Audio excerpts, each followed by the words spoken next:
ایک عجیب غریب کیس، یہ کیس ہے بخشک سنگھ اینڈ ادرس کا، بخشک سنگھ ورسس ایمپرر۔ یہ ڈائنگ ڈکلیریشن پہ ہے۔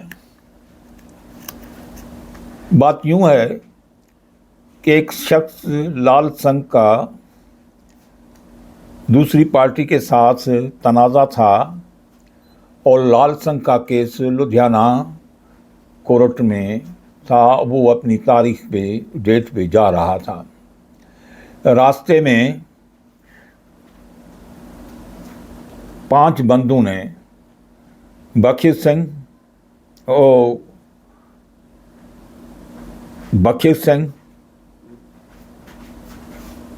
ملکھی سنگھ